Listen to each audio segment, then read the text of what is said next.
सा सेवा कीती सफल है, जित सतगुर का मन मन्ने। जा सतगुर का मन मन्निया, ता पाप कसम मल पन्ने। उपदेश जे दिता सतगुरु, सो सुनिया सिखी कन्ने। जिन सतगुर का पाना मन्निया, तिन चढ़ी चवगन वन्ने। एह चाल निराली गुरमुखी, गुर दिखिया सुन मन पिन्ने।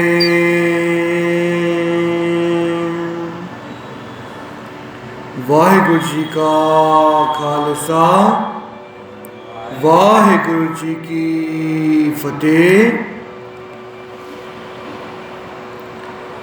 संसार में हम देखते हैं कि मनुष्य के अंदर श्रद्धा है, प्रभु को मिलने की प्यास है, संगत बहुत ही प्रेम से सेवा करती है, प्रभु के साथ जुड़ती है। परंतु ये सेवा हमें मिली है हमारे ही किए हुए पिछले अच्छे कर्मों की वजह से, जो हमारे मन में प्रभु को मिलने की प्यास जागती है। हम चाहते हैं कि प्रभु के साथ जुड़ें, प्रभु की सेवा करें, बंदगी करें। ये सेवा बहुत ही भाग से मिलती है। जिस प्रकार गुरु अर्जन देव जी महाराज जी ने सूही राग में सेवा के बारे में ये फरमाया है, मुकत पुगत जुगत तेरी सेवा, जिस तू आप कराहे। तहाँ बैकुंठ जय कीर्तन तेरा, तू आपे श्रद्धा लाए। ये सेवा जो है वो बहुत ही भाग से मिलती है।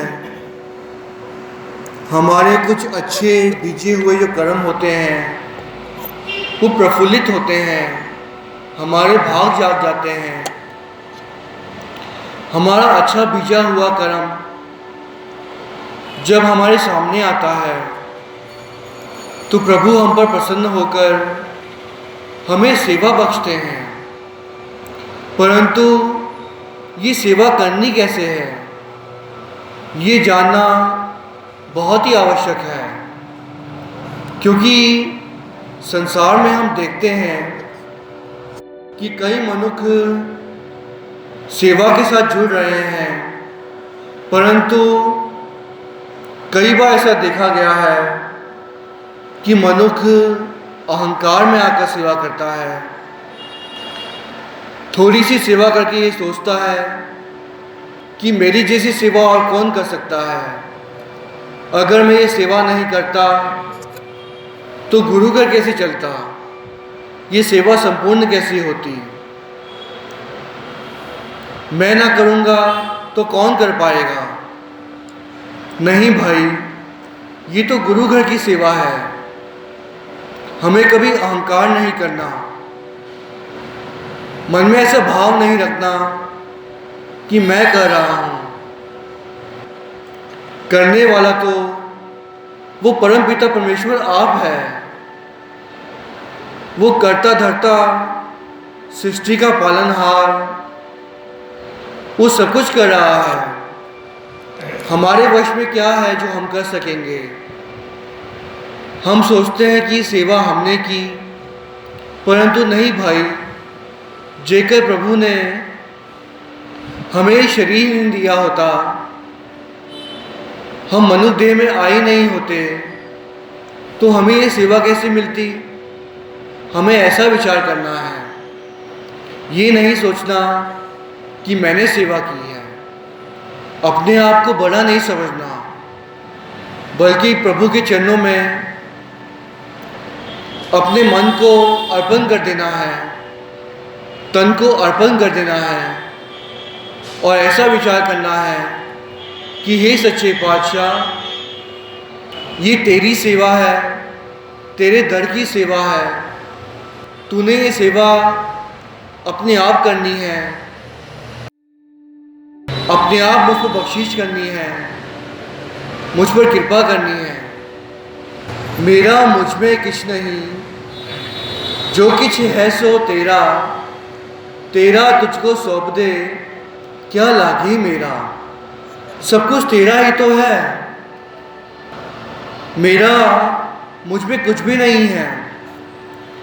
ये सेवा भी तेरी है, शरीर भी तेरा है, सेवा कर भी तू आप ही रहा है, करवा भी आप रहा है। मुझ में इतनी समर्था नहीं है कि मैं कर सकूं, ऐसे विचार रखने हैं। जिस प्रकार एक साखी आती है भाई लाल सिंह जी की, कहते हैं रात्रि का दीवान सजा था।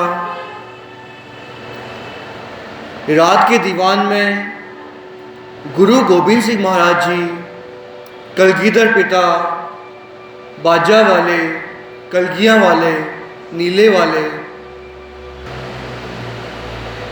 गुरु साहब जी महाराज संगत को आप संबोधित कर रहे थे। कथा कीर्तन के राही संगतों को उपदेश दे रहे थे। कहते हैं दीवान के उपरंत भाई लाल सिंह जी गुरु साहब जी के चरणों में उपस्थित हुआ। बहुत ही श्रद्धा सहित कहते हैं भाई लाल सिंह जी ने गुरु साहब जी के चरणों में दंडोत प्रणाम किया, अपने मस्तिष्क को गुरु के चरणों में रखा, अपने तन मन धन को अर्पित किया।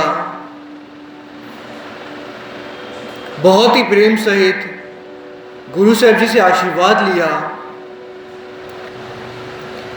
कहते हैं दीवान के उपरंत ये जो भाई लाल सिंह जी आए थे,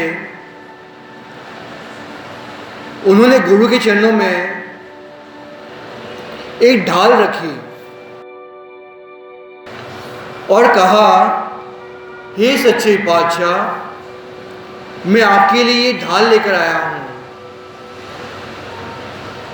ये बहुत ही अच्छी ढाल है, बहुत ही मजबूत है। गुरु साहब जी ने कहा, ठीक है भाई, रख दो। इस पर कहते हैं भाई लाल सिंह जी ने कहा कि हे सच्चे पातशाह, मैं एक बहुत ही मशहूर कारीगर हूं जो कि ढाल बनाता हूं, और मेरी जैसी ढाल इस पूरे इलाके में कोई नहीं बना सकता। गुरु साहब जी ने उसकी ओर देखा और बूझ लिया कि इसमें तो अहंकार आ गया है। कहते हैं भाई लाल सिंह जी ने आगे ये कह दिया कि हे सच्चे पातशाह, मेरी जैसी ढाल तो इस पूरे संसार में कोई बना ही नहीं सकता। मुझसे बड़ा कारीगर शायद ही कोई सृष्टि पर होगा। बड़े से बड़ा सूरमा इस ढाल को विन नहीं सकता, काट नहीं सकता, तोड़ नहीं सकता, भले ही वो कितना भी बड़ा वार कर ले। परंतु इस ढाल को छीन नहीं सकता। गुरु साहब जी ने कहा, अच्छा भाई ठीक है। इस पर अहंकार में आकर भाई लाल सिंह जी ने कह दिया कि हे सच्चे पातशाह, बल्कि आपका भी कोई सूरमा हो, कोई योद्धा हो, वो भी इस ढाल को नहीं विन सकता, तोड़ नहीं सकता, छीन नहीं सकता, काट नहीं सकता। गुरु साहब जी ने उसकी ओर देखते हुए सोचा कि ये तो अहंकार में जी रहा है। इतना ही नहीं, उसकी अहंकार की सीमा अब बढ़ती जा रही थी। भाई लाल सिंह ने कह दिया कि हे सच्चे पातशाह, यहां तक कि आपका कोई सूरमा भी इस ढाल को विन नहीं सकता, और बल्कि आप भी इस ढाल को विन नहीं सकते, काट नहीं सकते। भले इस ढाल पर आप अपने तीर से भी वार कर लें, परंतु इस ढाल को विन नहीं सकते। वो तीर इस ढाल को चीर कर जा नहीं सकता, पार लंघ नहीं सकता। इतनी मजबूत ढाल बनाई है मैंने। इतना बड़ा अहंकार, कहते हैं, भाई लाल सिंह जी ने कर दिया। इस पर गुरु गोबिंद सिंह महाराज जी ने रोष में आकर कहा, ठीक है भाई, अगर तेरी ढाल इतनी ही मजबूत है तो एक काम करो, कल सुबह अमृत वेले के बाद, दीवान की हाजिरी के बाद, तुम इस ढाल को लेकर खड़े हो जाना। मैं तीर चलाऊंगा, तब देखते हैं कि इस ढाल में कितनी मजबूती है। गुरु गोबिंद सिंह महाराज जी का तीर इस ढाल को विन कर, चीर कर पार लंघ सकता है या नहीं। इस पर भाई लाल सिंह जी ने कह दिया, ठीक है सच्चे पातशाह, हमारी ये शर्त लगी, देखते हैं आपका तीर मेरी ढाल को विनकर पार लंघ सकता है या नहीं। गुरु गोबिंद सिंह महाराज जी ने उसे देखकर हामी भर ली। कहा, हे लाल सिंह, जाओ घर, अब सुबह आना। दीवान के उपरंत हम तुम्हारी इस ढाल की परीक्षा लेंगे कि तुम्हारी ढाल कितनी मजबूत है। अहंकार में लाल सिंह जी ने गुरु गोबिंद सिंह महाराज जी के चरणों में अहंकार में शर्त लगा ली, गुरु से ही शर्त लगा ली। जिस गुरु के चरणों में आकर हमें अपनी भुल्ला बख्शानी होती है, निम्रता धारण करके अपने पिछले किए हुए गुनाहों को बख्शना होता है, परंतु यदि मनुष्य यहाँ पर आके ही पाप करे, अहंकार करे, तो फिर वो कहाँ जाकर भूल बख्शाएगा अपने। जिस प्रकार भाई गुरदास जी ने ये बानी लिखी है, पावनी भगत पाए कौडी अग्र पाग राखे, ताहे गुर सरब निधान दान देते हैं। हमें तो गुरु के चरणों में जाकर अगर हम कुछ अर्पण करते हैं, कुछ पेटा रखते हैं, तो हमें निम्रता धारण करके रखना है, ना कि अहंकार करके। हमें तो अपने मन, तन, धन को अर्पण करके गुरु के चरणों में अपनी भूल बख्शानी है, और बल्कि निम्रता सहित ये अरदास करनी है कि हे सच्चे पातशाह, मेरे बेटा को परवान करें, मेरी भूल बख्शें। मेरे अंदर इतनी समर्था नहीं कि मैं आपको कुछ दे सकूं। आप तो सृष्टि के मालिक हैं, कर्ता धर्ता हैं, परवरदिगार हैं, पिता परमेश्वर आप हैं। मेरी क्या औकात कि मैं आपके चरणों में कुछ रख सकूं, आपको कुछ भेंटा दे सकूं। हमें इतनी निम्रता धारण करनी है, ना कि अहंकार करना है। तो कहते हैं इस भाई लाल सिंह जी ने बहुत ही बड़ा अहंकार कर दिया, और यहाँ तक ही नहीं, जाते जाते भाई लाल सिंह जी ने गुरु गोबिंद सिंह महाराज जी को ये कह दिया कि हे सच्चे पातशाह, मैं अपनी ये ढाल अपने साथ ले जाऊं, सुबह साथ ले आऊँगा, फिर आप इस ढाल की परीक्षा ले लेना। दरअसल लाल सिंह अहंकार में आकर इतना गिर गया था कि उसने सोचा कि कहीं गुरु साहब जी इस ढाल को बदल ना लें। इतना गिर गया था, उसकी मनोवृत्ति इतनी गिर गई थी। नहीं भाई, हमें तो अहंकार नहीं करना, गुरु के चरणों में निम्रता सहित झुकना है, ताकि गुरु हमारे अवगुणों को ना चितारें,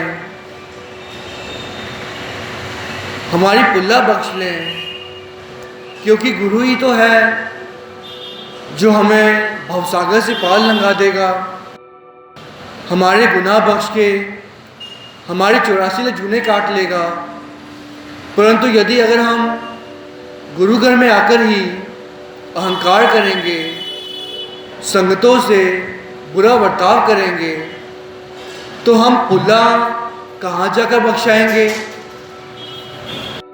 अब हुआ यूं, कहते हैं भाई लाल सिंह अपनी उस ढाल को लेकर अहंकार में घर लौट गया। संगत उसे देखकर ये सोच रही थी कि भाई लाल सिंह क्या कह रहा है और क्या कर रहा है। इतना बड़ा अहंकार, जबकि गुरु गोबिंद सिंह महाराज जी तो आप पिता परमेश्वर हैं। जब वो तीर चलाएंगे तो ये जो लाल सिंह है वो तो पृथ्वी से ही पार लंघ जाएगा अपनी ढाल सहित। ना जाने कौन से लोक में जाकर गिरेगा अपने ढाल के सहित। लोग इस तरह का विचार कर रहे थे। वो गुरु गोबिंद सिंह महाराज जो सृष्टि की कर्ता धर्ता है, जिस खुदा ने, जिस पिता परमेश्वर ने सृष्टि बनाई, उसके सामने भाई लाल सिंह अहंकार कर रहा था। सभी लोग देखकर ये हैरान थे, आश्चर्यचकित थे। कहते हैं अब हुआ यूं कि जैसे ही लाल सिंह जी अपने घर पहुंचे, उन्होंने जाकर अपनी पत्नी को सारी बात बता दी। कहा, हे पागवाने,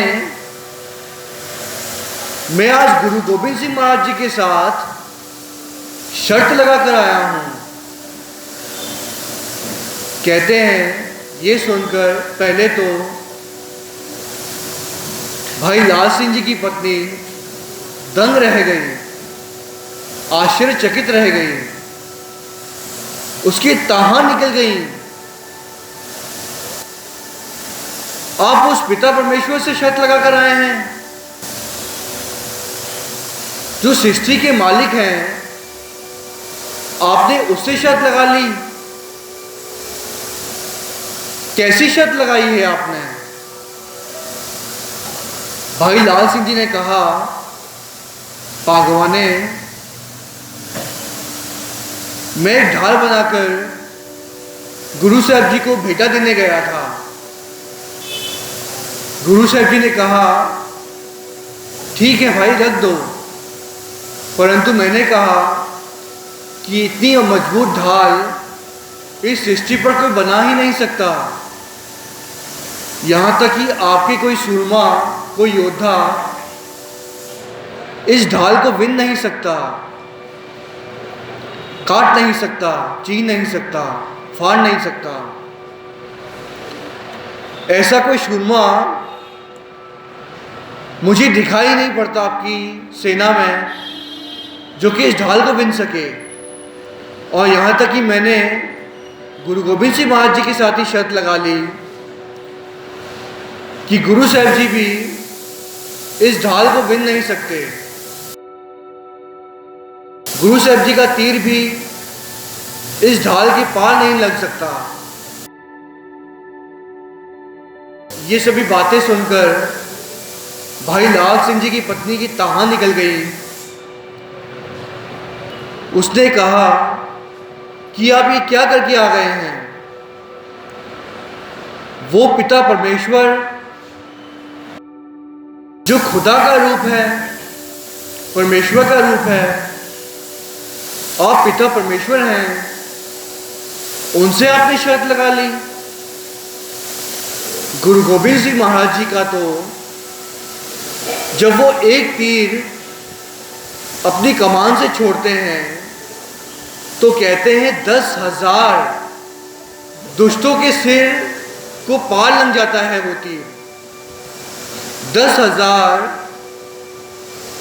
दुश्मनों के शरीर को काटकर वो तीर लग जाता है और गुरु गोबिंद सिंह महाराज जी के पास वो तीर वापस आ जाता है अपने आप ही। ऐसे गुरु गोबिंद सिंह महाराज जी के साथ आपने शर्त लगा ली और वो गुरु गोबिंद सिंह महाराज जब बर्छे से जमीन पर वार करते हैं तो कहते हैं उस जमीन से अमृत की वर्षा हो जाती है। जब गुरु गोबिंद सिंह महाराज जी इतने बड़े बड़े कौतक कर सकते हैं, गुरु गोबिंद सिंह महाराज जी का तो एक तीर आसमान को चीरकर पार लग सकता है, तो ये ढाल क्या चीज है? आपने अहंकार में आकर इतनी बड़ी शर्त लगा ली। अब भाई लाल सिंह जी की समझ में आया कि उसने कितनी बड़ी मूर्खता की है, कितनी बड़ी उससे गलती हो गई है। कहते हैं ये जो धर्मपत्नी होती है ना, वो वजीर के समान होती है। जब वजीर अच्छा हो, बुद्धिमान हो, समझदार हो, तो घर अपने आप ही सुख शांति से चलता है और बहुत ही बुद्धिमानी से घर चलता है। घर में कभी कोई किसी प्रकार की टोट नहीं आती। इसी प्रकार कहते हैं जब धर्मपत्नी प्रभु के साथ जुड़ती है, सेवा करती है, बंदगी करती है, तो उस घर में भाग जाग जाते हैं। जो उस घर में रहता है सारे परिवार का भाग जाग जाता है। सारे ही परिवार में, सारे ही घर में सुख और शांति का वातावरण रहता है। जो पत्नी नाम जपती है, प्रभु के साथ जुड़ती है, सेवा करती है, तो कहते हैं भाई लाल सिंह जी की पत्नी ने कहा अब कोई जुगत लगानी पड़ेगी जिससे आपकी शर्त को आप बचा सकें और आप बच सकें, क्योंकि गुरु गोबिंद सिंह महाराज जी का तीर तो इस ढाल को चीरते हुए आपको ना जाने कहां ले जाएगा। अब भाई लाल सिंह जी ने अपनी पत्नी से कहा कि अब तुम ही कोई जुगत लगाओ, कोई जुक्ति बताओ ताकि मेरी जान बच सके। मैंने मूर्खता में आकर बहुत बड़ी शर्त लगा ली, बहुत बड़ी गलती कर ली, मुझे ऐसा नहीं करना चाहिए था। कहते हैं भाई लाल सिंह जी की पत्नी ने कहा कि आप एक काम करें, अमृत वेले सुबह सुबह जल्द ही गुरु साहब जी के पंच प्यारों को ले आए। मैं लंगर तैयार करती हूँ जल्द से जल्द, और अमृत वेले उन्हें हम लंगर छकाएंगे और उनसे अरदास करवाएंगे कि इस ढाल को कोई किसी का भी तीर बिन ना सके, किसी का भी तीर पार न लग सके इस ढाल से। ऐसी हम अरदास उन पंच प्यारों से करवाएंगे। कहते हैं ऐसा ही हुआ, अमृत वेला हुआ। भाई लाल सिंह जी ने पंच प्यारों को वो ले आए। दोनों दंपति जोड़े ने मिलकर गुरु साहब जी के पंच प्यारों को बहुत ही निम्रता सहित, बहुत ही प्रेम सहित उन्हें अपने हाथों से भोजन पकाकर उन्हें खिलाया, उन्हें छकाया। उपरंत कहते हैं पंच प्यारों ने भाई लाल सिंह जी से कहा कि किसके नाम पर अरदास करानी है और कौन सी अरदास करानी है, आप हमें बताएं। कहते हैं भाई लाल सिंह जी ने कह दिया कि हे भाई साहब, आप अरदास करें कि इस ढाल को किसी का भी तीर बिन ना सके, पार न लग सके। कहते हैं वो पंच प्यारे पिछली रात को गुरु गोबिंद सिंह महाराज जी के दरबार में पहुंचे नहीं थे। उन्हें पता नहीं था कि ये भाई लाल सिंह गुरु गोबिंद सिंह महाराज जी के साथ ही शर्त लगा कर आया है। और कहते हैं पंच प्यारों ने अरदास कर दी कि इस ढाल को किसी का भी तीर बिन ना सके, पार न लग सके कोई भी तीर। ये होती है अरदास की पहचान, कीमत। कहते हैं गुरु का सिंह जब अरदास कर दे, वृद्धि कदे ना होवई जन की अरदास। गुरु के सिंह की अरदास कभी बेटी नहीं जाती। कहते हैं जब कोई मनुष्य, जब उस पर विपदा आ जाए या कोई खुशियां हो घर में, तब वो किसी गुरु के सिखों को बुलाकर, या कलयुग में कहा जाए कि एक सिख भी किसी के घर पर जाकर लंगर छके, अरदास बेनती करे।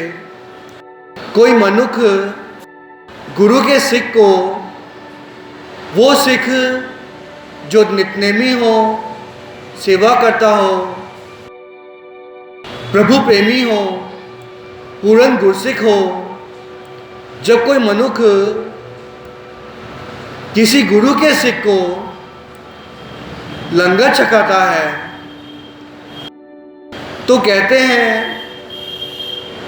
वो सेवा, वो लंगर एक सिख को छकाया हुआ एक अश्वमेध यज्ञ के बराबर होता है। ऐसा महापुरुष कहा करते थे। तो जैसे ही भाई लाल सिंह जी ने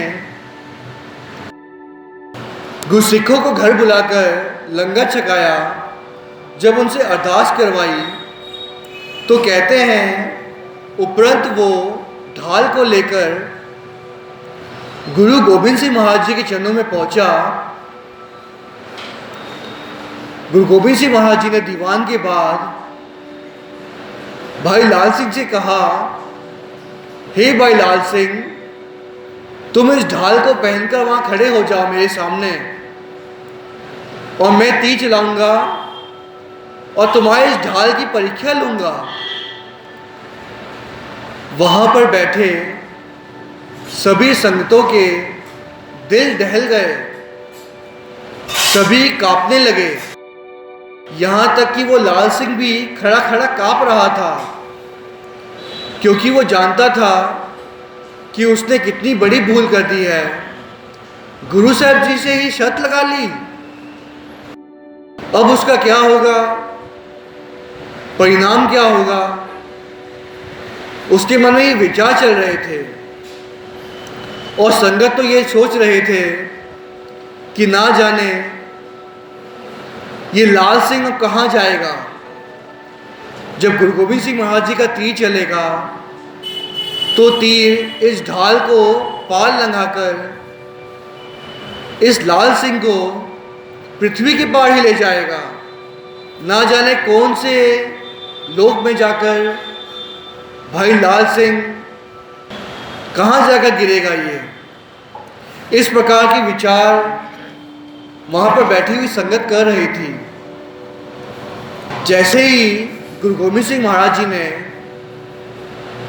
कमान पे तीर रखा और चलाने जा रहे थे उस तीर को, ढाल की तरफ देखते हुए, तो कहते गुरु गोविंद सिंह महाराज तीर चला ही नहीं पाए। उन्होंने तीर को चलाने की कोशिश की, परंतु वो चला ही नहीं पा रहे थे।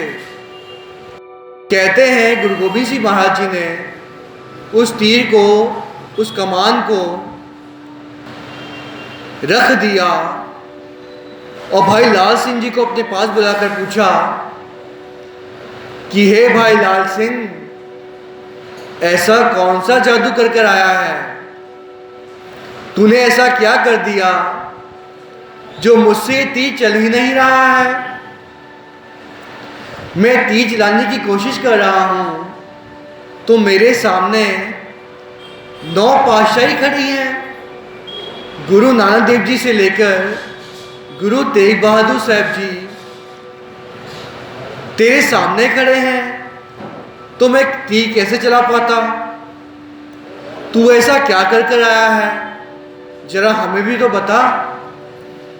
गुरु साहब जी तो सब कुछ जानते थे। कट कट के अंतर की जानत, भले बुरे की पीर पछानत। गुरु साहब जी से तो कुछ भी छुपा नहीं है। वो तो संगतों को बताना चाहते थे कि आखिर माजरा क्या है, आखिर ये सब हो क्या रहा है। क्योंकि उनके मन में भी विचार चल रहे थे कि गुरु साहब जी ने अपना तीर और कमान वापस क्यों रख दिया, उन्होंने चलाया क्यों नहीं लाल सिंह पर। इस पर कहते हैं भाई लाल सिंह जी ने कहा कि हे सच्चे पातशाह, आप तो कट कट के अंतर की जानते हैं, सब कुछ जानते हैं। आपसे तो संसार से कुछ छुपा नहीं है। आप तो संसार की, लोक परलोक की हर बात जानते हैं। मैंने तो पंच प्यारों को बुलाकर उन्हें लंगर छकाकर उनसे ये अरदास करवाई थी कि इस ढाल को कोई भी विन ना सके, पार न लगा सके, किसी का भी तीर इस ढाल के पार न लग सके, ऐसी अरदास करवाई थी मैंने। गुरु गोविंद सिंह महाराज जी का रोष शांत हुआ। ये बात सुनकर वे मुस्कुरा दिए और पूछा, ये विचार किसका था, ये जुक्ति किसकी थी। कहते हैं भाई लाल सिंह जी ने कहा, ये जुक्ति मेरी धर्मपत्नी ने लगाई थी, ये विचार मेरी धर्मपत्नी के थे। इस पर गुरु गोविंद सिंह महाराज जी की मुस्कुराहट बढ़ गई। इतने में ही कहते हैं भाई लाल सिंह जी की पत्नी गुरु गोविंद सिंह महाराज जी के चरणों में पहुंची। उन्होंने गुरु गोविंद सिंह महाराज जी के चरणों में दंडोत प्रणाम किया, नमस्कार की और पुल बख्शाई कि हे सच्चे पातशाह, हमें माफ़ करें, हमें क्षमा करें।